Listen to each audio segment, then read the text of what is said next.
Attention, go! The distinctive voice of Sir Matthew Pinsent starts this heat of the Princess Royal Challenge Cup. And we have got an international matchup in this race.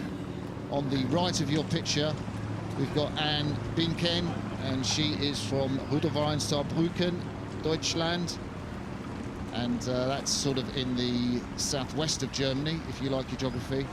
And then on the left of your picture, from another sculler from Christiana Roll Club, we've seen them already, Madsen, the Norwegian international sculler. She is leading Beenken at the moment. She's got off to a great start here. Interesting, quite different style here. The German girl just noticed just after the catch, with a little bit of an arm bend, connects to the water and then moves past the oars. Maybe that in this slightly choppy water we see at Henley, perhaps a looser style will work better. But she's coming back now. Actually, the Norwegian Marianne got a good start. The crews are settling into the race pace now, and I think we're going to see an interesting race.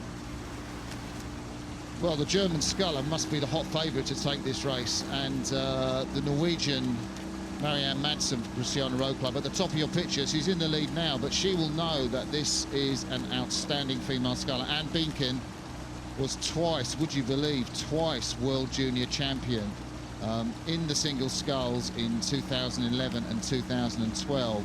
And then just a couple of years later, 2 years ago, she took the bronze medal in the under-23s.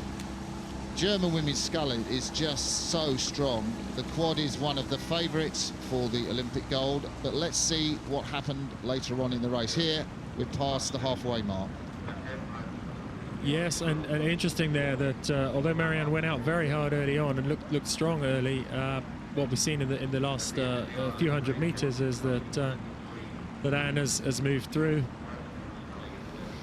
Yeah, and normally most of the German female scullers are based in the east of the country. The women's quad train in Berlin, and Julia Richter, who is also from Berlin, Rüde Club, unsuccessfully tried to qualify for the Olympics this year. It's one of the first years Germany won't have a female sculler in the Rio Olympics, and the programme and their technical director Markus Schwarzhoff must be looking at the performances of his young athletes and hoping that they will come through for the Tokyo Olympic programme. And this woman here, Anne Beenken from Saarbrücken, will be one of his key women on that programme.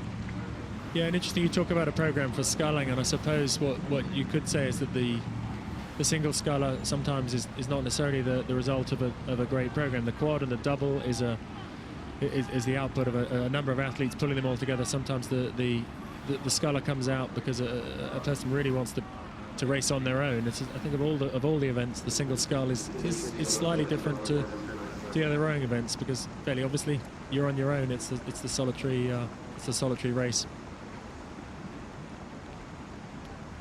And we sometimes see over the years, a person who gets in the single enjoys that experience, the responsibility and the reward of an individual performance, and stays in that boat for a long time. So shades on top of her head, too cloudy to wear them, but blonde hair blowing in the wind. And Beenken, it's fantastic to see her here, and she thinks it's a great honour for her to be here. All the German crews, and the regatta has done so well to get such a strong contingent of young German athletes, the under-23 team, in effect, over here. She is thrilled to be here. She will go on, unless something untoward happens, to race tomorrow, the regatta, and Saturday. It's a strong field in this event, the Princess Royal Challenge Cup for international women's singles, and she can look back at her competitor Marianne Madsen from Christiana Roll Club and know that she's got the race comfortably in hand. Yeah, and very useful for her to be able to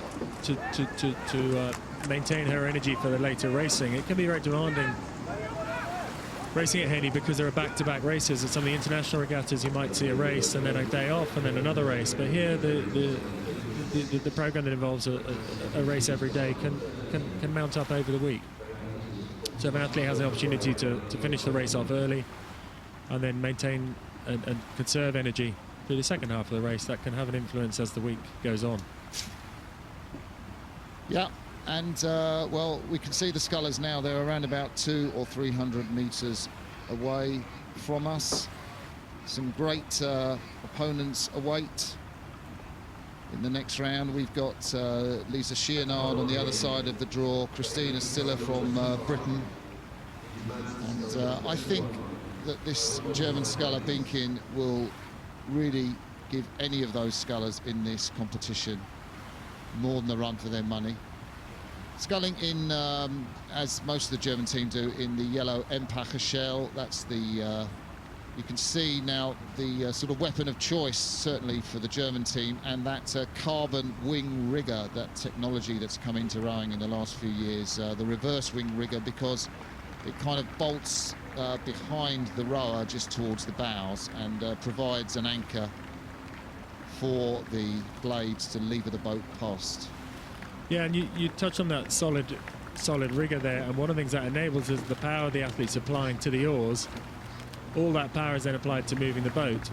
In a situation where the riggers used to be attached to the boat itself, sometimes the boat could flex and some of that energy gets wasted. So the wing rigger is a more efficient way of applying the power.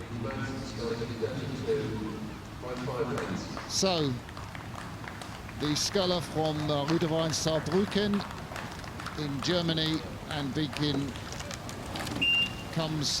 crosses the line after a very comfortable victory from her opponent, Marilyn Madsen from Christiana Row Club. She will hear the buzzer, which will signal her Henley Odyssey is over. Congratulations to her. Well done to Anne Beenken. We'll see more of you, no doubt, not just in Henley, but also on the international scene. I'm sure we will.